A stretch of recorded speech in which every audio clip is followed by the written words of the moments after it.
जय हिंद। हौसला, हिम्मत, जुनून, बेचैनी और जज्बा के साथ पढ़ाई कीजिए। मैं बताने जा रहा हूँ math NCERT book class 10 chapter AP exercise 5.3 question number 11 का सोल्यूशन करना। अगर सोल्यूशन करने में आप लोग को डाउट रहेंगे तो कमेंट जरूर करेंगे। तो इस वीडियो पूरी तरह से कंप्लीट से समझेंगे। तो अब शुरू करते हैं। Question number 11, if the sum of the first n terms of n ap is 4n minus n square, what is the first term? First term क्या है? That is s1। What is the sum of first two terms? First two terms का sum क्या है? करा what is the second term? Second term क्या? Similarly find the third term. Third term ज्ञात करना है। द टेंथ टर्म निकालना and the N term के वैल्यू भी निकालना। ठीक, इसको सॉल्यूशन करके निकालते हैं। सॉल्यूशन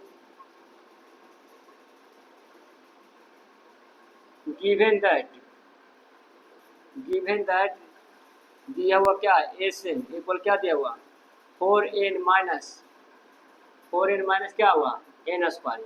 इसको क्या दे देंगे? N square. ठीक, अभी क्या लिखते हैं? a1 मानते हैं तो ठीक, इसको क्या लिख सकते हैं? s1 इक्वल क्या हो जाएगा? 4 इंटू 1 माइनस 1 का स्क्वायर, तो क्या हो जाएगा? 4 इंटू 4 1 का स्क्वायर 1 इक्वल कितना होगा? 3। अब यहाँ पर देखते हैं, फिर लेट कर लेते हैं। लेट यानी कि n2 मानते हैं तो क्या हो जाएगा? s2, तो क्या हो जाएगा? 4n minus N square. तो देखेंगे 4 इंटू 2 माइनस 2 का स्क्वायर, तो क्या हो जाएगा? 4 टू जा 8, 2 का स्क्वायर 4, तो कितना हो जाएगा? 4। ठीक है, अब यहाँ पर क्या करना है? a2 का वैल्यू निकालना है। तो a2 को निकालने के लिए क्या करेंगे? a2 के निकालने के लिए s2 माइनस s1 का घटा देंगे। ठीक, तो s2 कितना आया? 4, s1 कितना आया? 3, तो कितना हो गया? 1। ठीक है, अब यहाँ पर देखेंगे a1 मालूम हो गया, a2 मालूम हो गया। अब क्या निकालना? Common difference. कॉमन डिफरेंस पर क्या होता है? a2 minus a1। ठीक, अब होता है ये फार्मूला हो गया। अब a2 का वैल्यू कितना आया? a2 का वैल्यू 1, a1 का वैल्यू कितना आया? 3। ठीक, तो कितना आ गया? -2। अब देखिए थर्ड टर्म a3 निकालना था। a3 तो क्या हो जाएगा? a2 plus d। तो देखेंगे a2 का वैल्यू कितना आया? 1 दे देंगे। ठीक, d का वैल्यू कितना आया? -2, तो -2 दे देंगे। तो क्या होगा? +1 माइनस प्लस क्या हो जाएगा? -2, तो क्या हो जाएगा? -1। a1 का वैल्यू 1, a2 का वैल्यू a2 का वैल्यू 1, a1 का वैल्यू 3 एंड a3 का वैल्यू -1। ठीक है, अब यहाँ पर देखेंगे, ध्यान से देखेंगे। नाउ क्या निकालना है? एन, तो क्या होता है? A plus N minus 1 into D. तो यहाँ पर देखेंगे ए का वैल्यू 1 कितना? a1 का वैल्यू कितना है? 3 दे देंगे प्लस एन के पास निकालना है एन फॉर्म में, एन माइनस 1। डी का वैल्यू कितना दिया? डी का वैल्यू कितना है? -2, तो -2 दे देंगे। ठीक, -2 3 प्लस, अब यहाँ पर क्या कर देंगे? मल्टीप्लाई कर देंगे, क्या हो जाएगा? -2n। ठीक, तो क्या हो जाएगा? +2। ठीक, अब यहाँ पर देंगे 3 माइनस प्लस क्या हो जाएगा? -2n, क्या हो जाएगा? +2, तो कितना हो जाएगा? 3 2 कितना हो जाएगा? 5 हो जाएगा, -2n। ठीक, ये तो हो गया।